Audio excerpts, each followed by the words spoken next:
Ooh.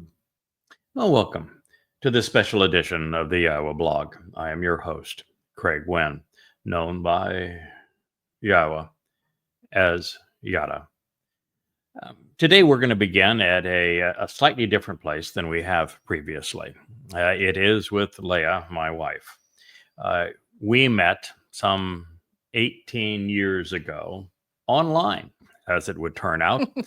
I had begun the process of presenting the books that I had written under a site called YADAYAH.com. It was managed by a very good friend of Leah and mine, a man that we hope to have back here to the islands shortly, a man who we just engaged in a conversation with. His name is Joe Page.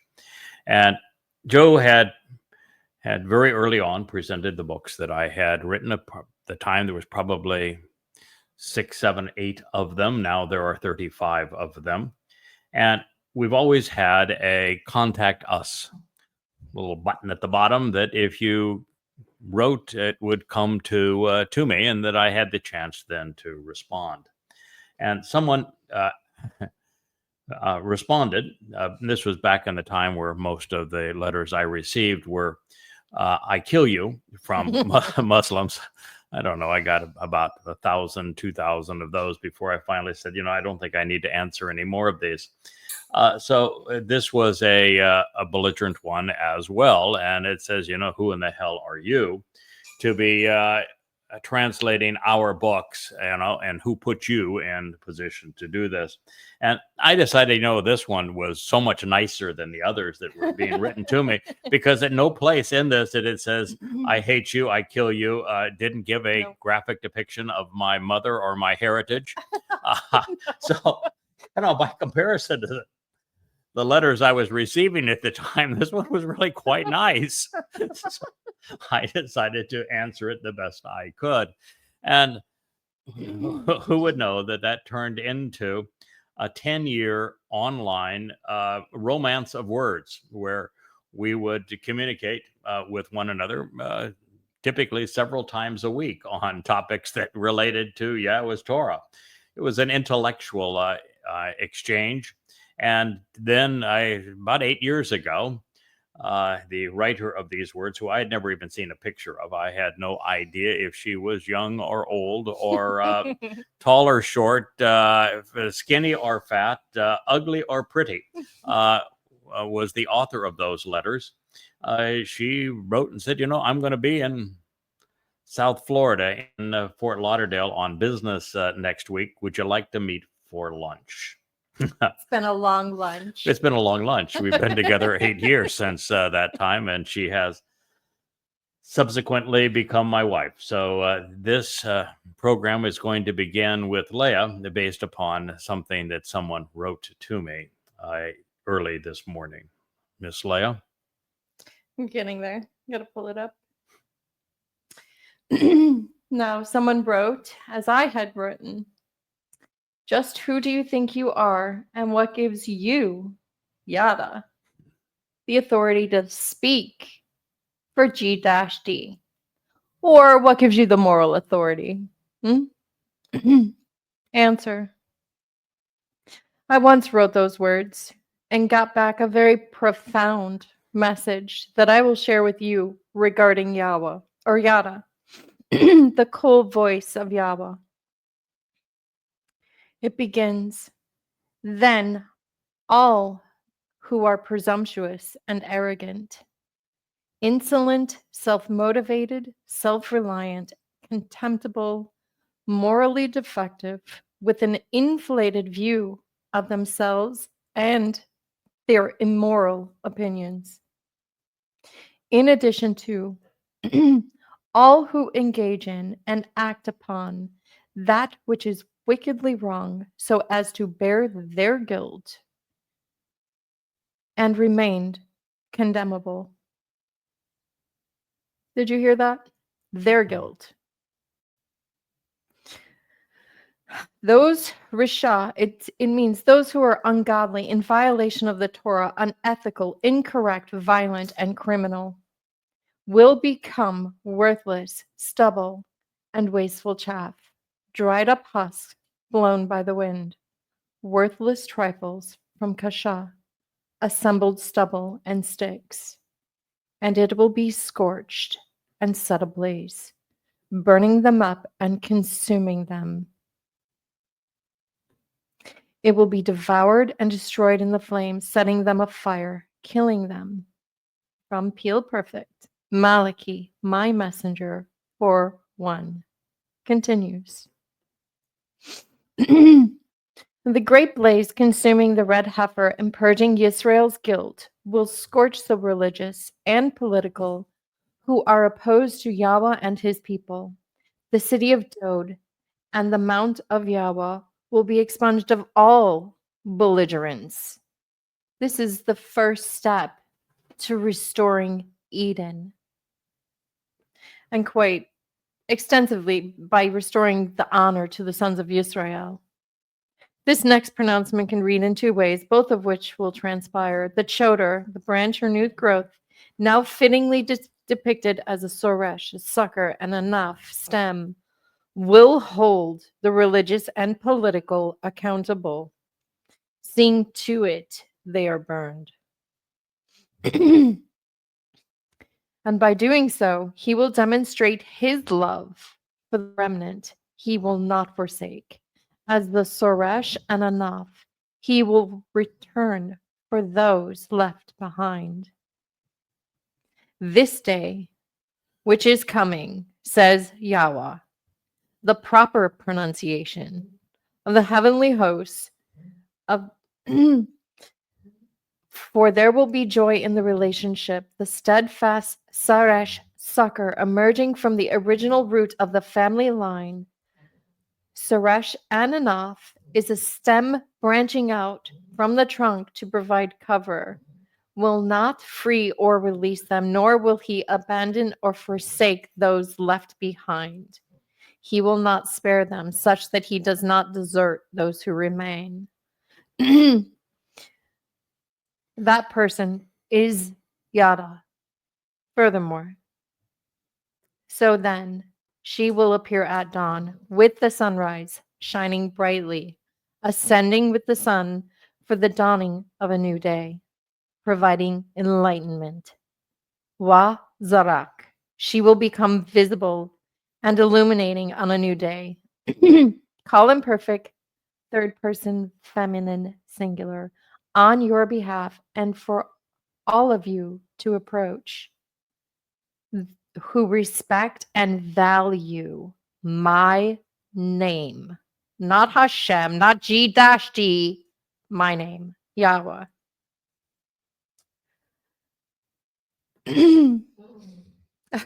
Even Asher agrees.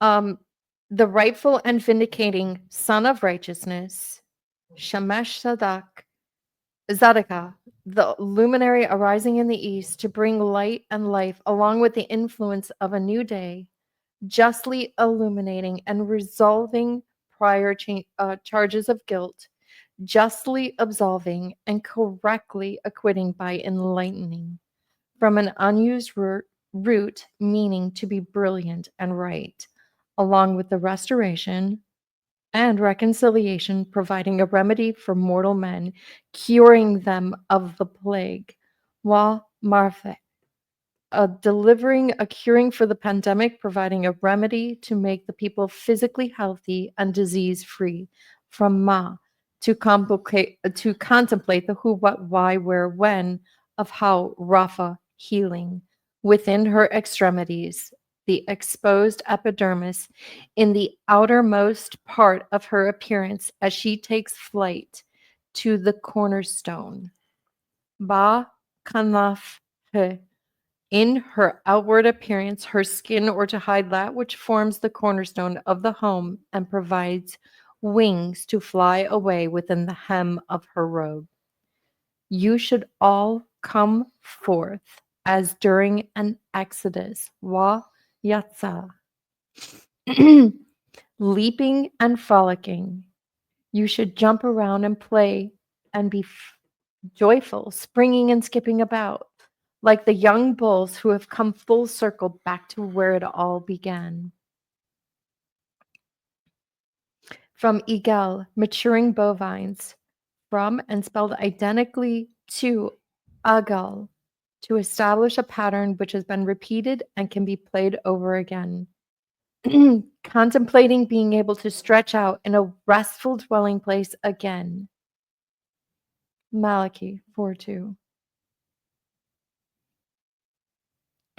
There are many marvelous insights to the final pronouncement pursuant to what the Choder and Zeroah will accomplish with Elia immediately before Yahweh's return.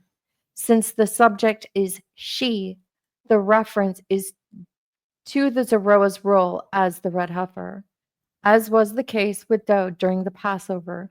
The celebration of our relationship with Yahweh will commence after sunset, while the sacrifice will occur during the following sunrise. The Hebrew day was arranged this way to accommodate the schedule of unfolding events on Pesach and now Towrah.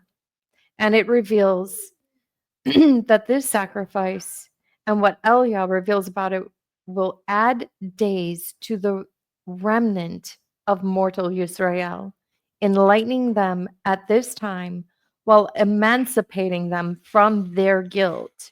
And this is necessary so that they can be seen in Yahweh's presence. So now, I ask Yehudim, just who the hell do you think you are in this story? You fight under the banner and the star of your king, the son of a star, Bar Kokhba, the false Messiah, unknown and proven liar who was the cause of our second slavery, a false Messiah who brought death and not peace. Same as it ever was. Same story, same reactions. The same way they treated Dod is how they're treating Yada today. If you do the same things over and over, you will get the same results. You're exasperating. We don't know how to reach you. Your ignorance is willful. And it's sad.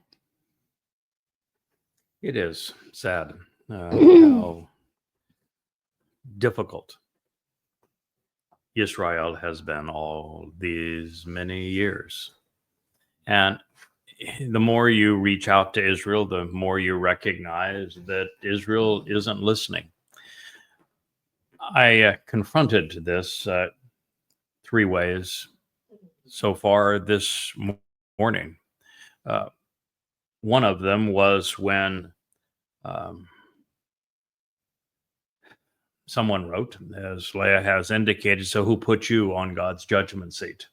I initially wrote back, Yahweh did, and then I decided, I think I want to make this more prominent, and I brought it to the top post on our site, writing what she had written and giving Yahweh the chance to answer, and it was put in quotes, I did, Yahweh. I didn't ask for this, but it is nonetheless where we find ourselves. And it is a tough damn job. That's a hell of a burden to bear. Boy, it is in fact, I presented it again with a picture of Yada dressed in red, carrying this burden. It is a tremendous burden to bear. When Moshe, as we study the 11th chapter of Bamidbar, Numbers, complained to Yahweh, saying, I cannot bear them anymore. I cannot endure them. I don't understand them. I want no part of them. In fact, they are so obnoxious, Yahweh, so reprehensible. Speaking of Israelis, that if you care for me at all, kill me. Kill me. That's how obnoxious Jews have been. And God then spoke to Moshe, and he did not disagree with him. In fact, the 11th chapter of Numbers actually ends with God being so distraught with Jews, he actually burnt up the entire area around the encampment. That's how angry he was at what they had become. And we're only 3 days out of Choreb, and there's already a complete meltdown. And so rather than God saying to Moshe, pep talk, pal, you're my guy. We did this. We got him out of Egypt. It's not that bad. They're not that horrible. We can make this go. No, he didn't do that at all. God did not give Moshe a pep talk. He didn't disagree with him either. In fact, he began the chapter by agreeing with them. They're obnoxious. They're reprehensible. They had already gone through this episode where Yahweh spoke directly to the children of Israel, appeared in their midst, and they, rather than saying, "Hey, God, thank you, man. You saved us from apartheid. You saved us from genocide. You liberated us from slavery, and you protected us all along the way. This is great, and you're giving us the Torah to teach and guide us." No, they said, "We don't like you. Please." I'm not even sure they said, "Please, just go away. We don't want to hear your voice. See you again. We never want to hear from you again." So God couldn't stand you because you're obnoxious. Moshe couldn't stand you because you're obnoxious. Dode finally gave up, couldn't stand you. Why? Because you're obnoxious. And these are the very people that Judaism teaches that are beloved and that are revered, and it's all it's a lie. It's a Moshe ruse. Could not stand you. He could not endure you. He could not comprehend you. He wanted nothing to do with you. That's an irrefutable fact. Get it into your thick skull. Dode finally said, I don't know what to do with these people. Bitter truth. He actually came back in a second of 3 lives as the Passover lamb, as the Zeroah, and sacrificed his Bashar body so that you might live, and then carried your guilt into Sheol so that you might enter God's family and home. And then you said, "No, God can't have a son. No, the Passover lamb cannot be a human body." No, you denied everything Dode did. He told you he'd be crucified, and you said, "No, not possible either." He told you the exact day that he would accomplish this. Nope, we're not going to pay any attention to that. Denied him. You denied that he's the Messiah. You denied that he is the former and returning king. You denied that he's your savior. Of course, you denied that he is the very Son of God, even though God himself said so 3 times. And then said, "If not, I'm a liar." That's right. Come on. So you're making God out to be a liar. And then you erased his name. Then you changed his son's name. Then you parade around under the star of your fake Messiah, Bar Kokhba. To this day. So day. Who put me in the seat of judgment? Yahweh. Yahweh did. Why? Because you deserve it, because no one else will put up with you. That's just the bottom line. Moshe gave up on you. Dode gave up on you. Yahshua gave up on you. The great prophet Samuel gave up on you. They've all given up on you. Yahweh himself gave up on you. So you got me. You want me to give up on you too? Because what's left if I do? Not only that, she's in bed with 2 lovers, Trump, the narcissist of the most powerful nation on earth, and MBS. What do you think is going to happen to Trump. you? Yeah, it's true that Israelis, by a considerable majority, almost 2/3, want to normalize relationship with MBS and Saudi Arabia, when Saudi Arabia is the birthplace of your pain, of Islam, of this 1400-year assault, both apartheid and genocide against Jews. And yet you want to crawl in bed with him. And you want to pretend. I read a liberal assault against Netanyahu this morning that praised Trump as saving you. How in the hell you can be that stupid, Israel? I mean, just unbelievably stupid. You're going to join the MAGAs in utter stupidity. Trump no more saved you than the man on the moon. He is about to carve a Palestinian state out of your heart, to gouge it out of the promised land, to leave you completely indefensible. He just called you effing idiots yesterday. He no more saved you than the man on the moon. Well, I am the man on the moon. So I can tell you, man on the moon says he did not save you. He is your great betrayer. He is the Neville Chamberlain. And now you have a prime minister that thinks he's so popular because he did so great in Iran, and everything in Iran was a disaster. Ugh. You made your situation worse. You're now assured that Iran will be emboldened by, protected by, given weapons and defensive systems by China and Russia, and that China and Russia are now your enemy, Israel. That's what you accomplished.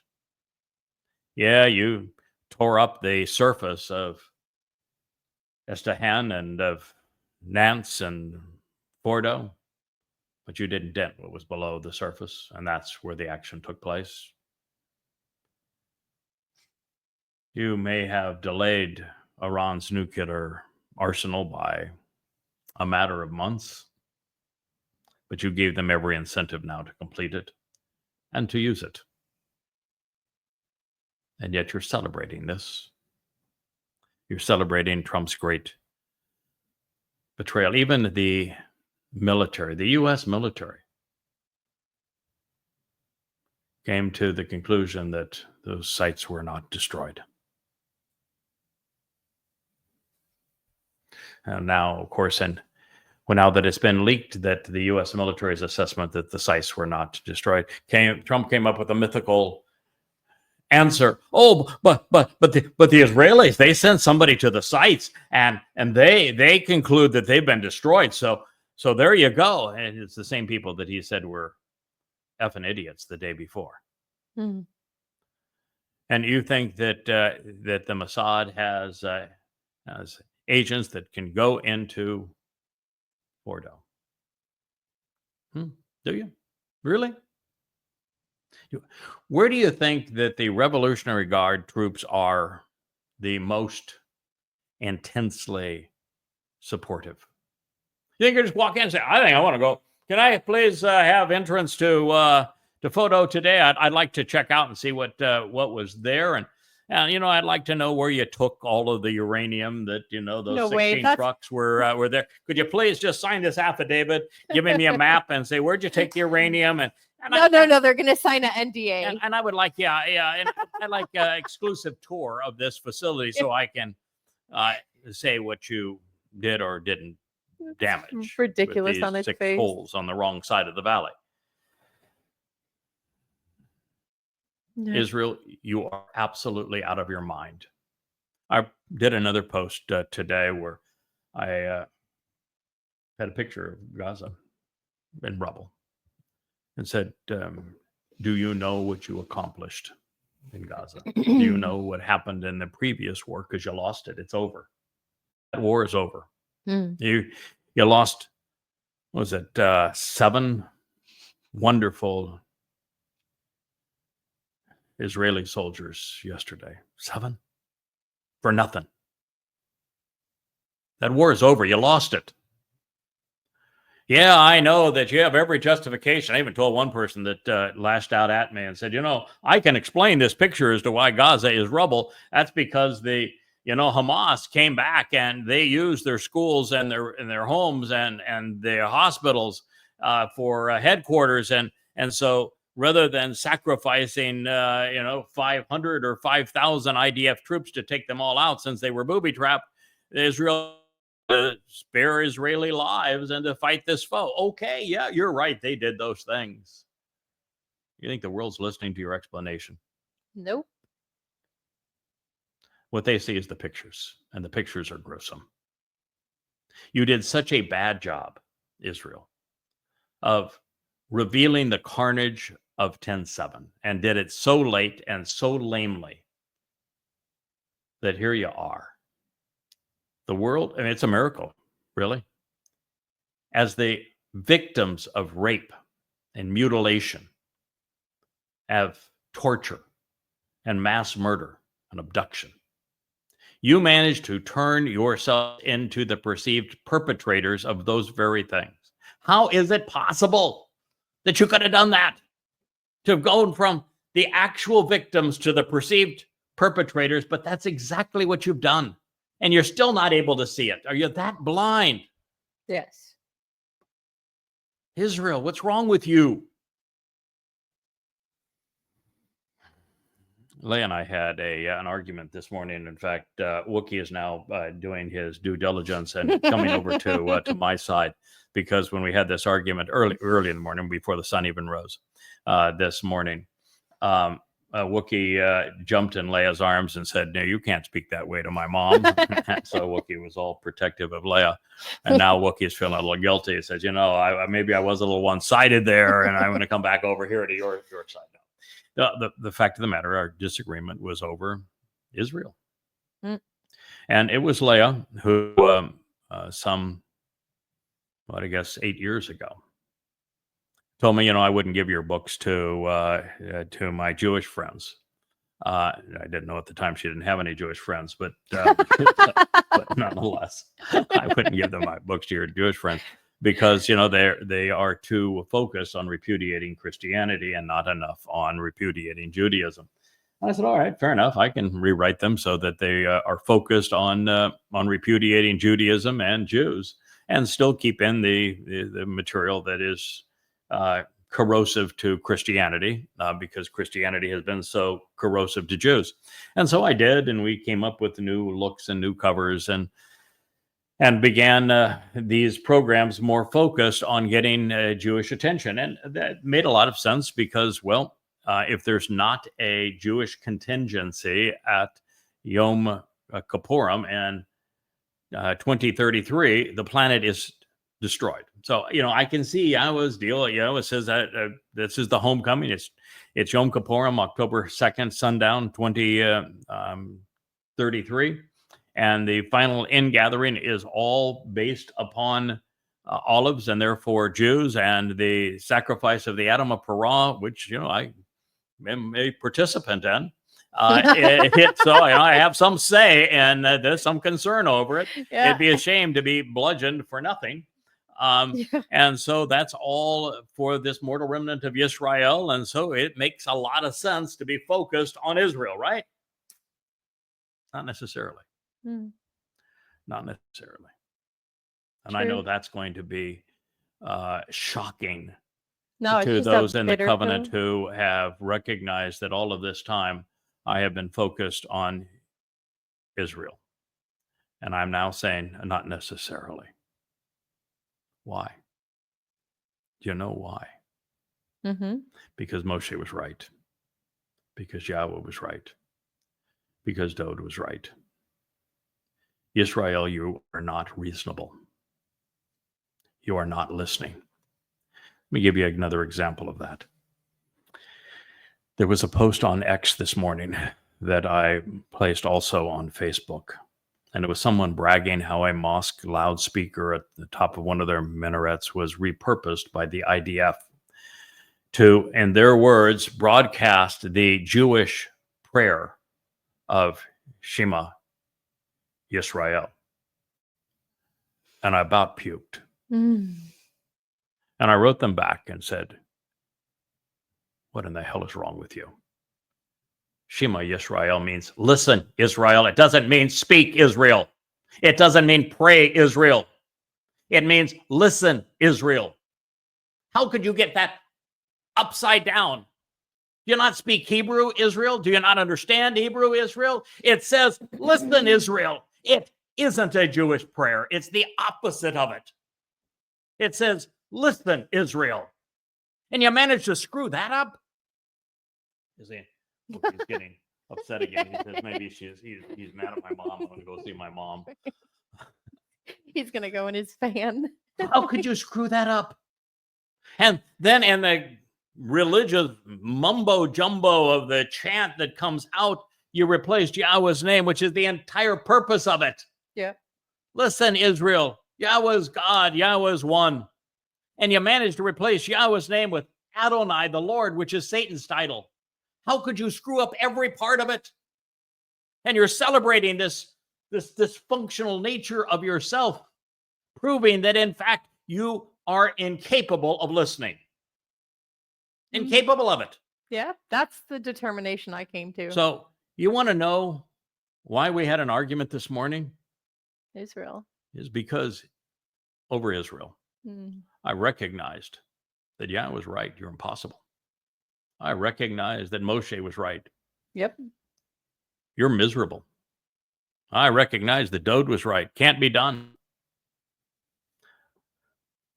Actually, at the end of my post, I wrote that I'm beginning to think that it's a genetic mutation. We are unwilling or unable to listen. A very simple thing, but we love to be heard.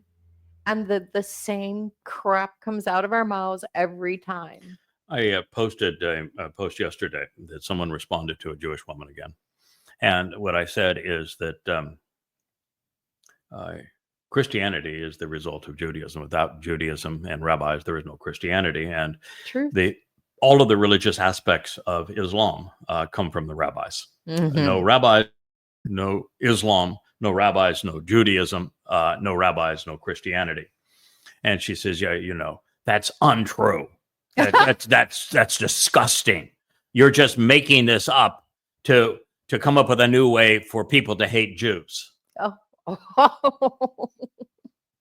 One of the great profound gifts that I have offered the world is to prove that Jesus never existed, that the Christian New Testament is completely false, but also that it was based upon robbing David of his title, Messiah and Son of God, and robbing him of what he accomplished by being crucified in 33 CE, just as he had foretold, at the moment he had foretold. And that the reason that this act of identity theft, this great counterfeit, became possible was because rabbis trained Paul to act like them, to word quote, to find a word or two that seems to fit a theme that you want to contradict, that you want to, but I, rabbi, speak for God. Yeah, I think they call it quote. But I, mining. rabbi, say, and that you word quote from the Torah and the prophets to prove a point that's the antithesis of what God actually said. That is the rabbinical training that created the monster that is Pauline Christianity. And Islam. And if it were not for that rabbinic training, Paul would not have even known where to mine quote, to misrepresent, to misappropriate, to mistranslate God's testimony and decree to this myth of Jesus Christ. He would not have even known enough about David to counterfeit him in this way. If not for the rabbis. And guess who was the first person, Leah, to call himself a rabbi ever? The first person ever recorded in human history to refer to himself as a rabbi was Paul. whom? Paul. Correct. Shaul Paul. First person to do so. He bragged about how great a rabbinic student he was. And indeed he was. You created Christianity without rabbinic Judaism, without rabbis preparing Paul. Without the rabbi Paul, there is no Christianity. There's no mythical Jesus that counterfeits all of the wonderful accomplishments and accolades. Dode. You created Christianity. And then you stood by as Paul lied, robbing you of your Messiah, robbing you of a relationship with Yahweh, robbing you of a acknowledgement of the Son of God, robbing you of all that was accomplished to fulfill Pesach, Matzah, and Bakurim in 33 CE. You stood by, even with thousands of prophecies describing exactly what the actual Son of God, the actual Messiah, the actual King had done, allowing his corporeal body to be crucified at this moment. You stood by and let them steal all of that from you. And then they stole your inheritance from God and you let them do it. And rather than responding to them, you had the ultimate rabbi, the rabbi who was the founder of rabbinic Judaism, create a false Messiah in Bar Kokhba, to fight one false Messiah with another false Messiah. And you prayed under his symbol today, Bar Kokhba, son of a star. Do you want to know why that happened? Because Paul ran away from them and went to the Goy. Yes. And so now what? That very rabbi, the rabbi that created Judaism, actually caused the diaspora, put you in those shuttles, allowed you to be dehumanized, set up for Jews to pay the price of the Holocaust. And he is the very person who is responsible now for this horrible ethnic slur against you called Palestine, because he invited the wrath of Rome based upon his false Messiah. And it was Hadrian that came up with that myth. And it was Hadrian that started this diaspora that you suffer under. And that is the founder of rabbinic Judaism. And you can't get your heads out of your tuchuses long enough to recognize that the very man that you celebrate in Judaism has become your worst nightmare, your ultimate enemy, because of his lies. And you still want to associate with that as opposed to return to Yahweh? Are you out of your minds? You know why Yahweh gave up on you? Because you're idiots. Now you need to know this. So where are we?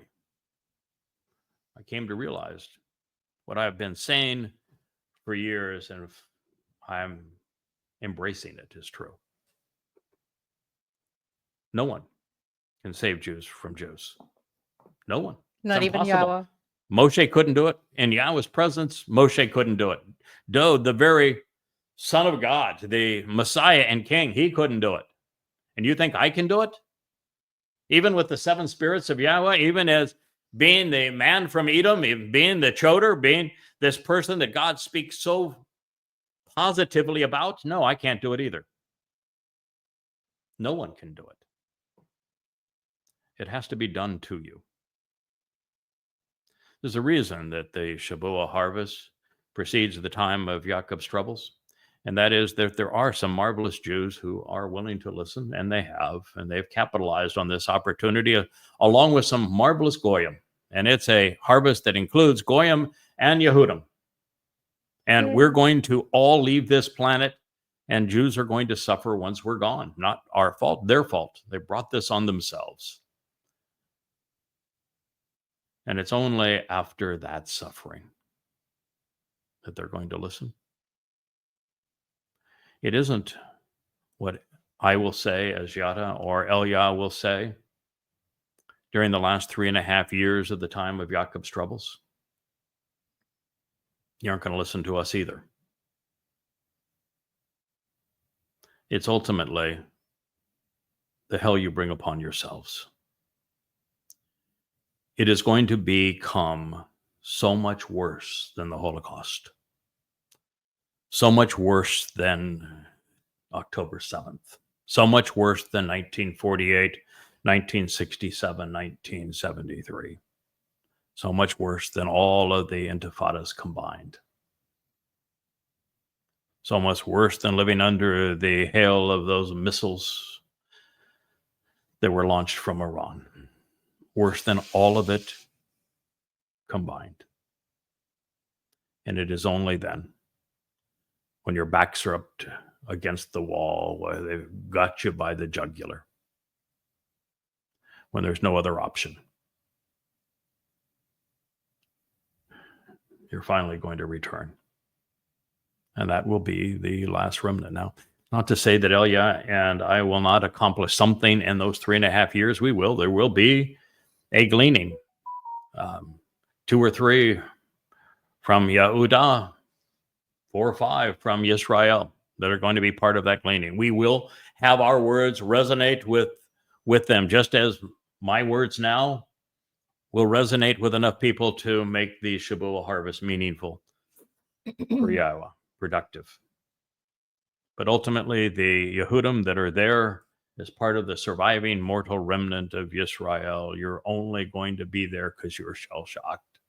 In fact, you're not going to know Yahweh even at that point, because if you did, if you had embraced Yahweh, if you had embraced Dod as your Messiah and Savior, if you had acknowledged the conditions of the covenant and the benefits of the Moed Mikre, you wouldn't be there. You'd be part of the Towrah harvest. I think, And so that's the night before. This is that day. So none of you get it. You're all just shell-shocked. And when that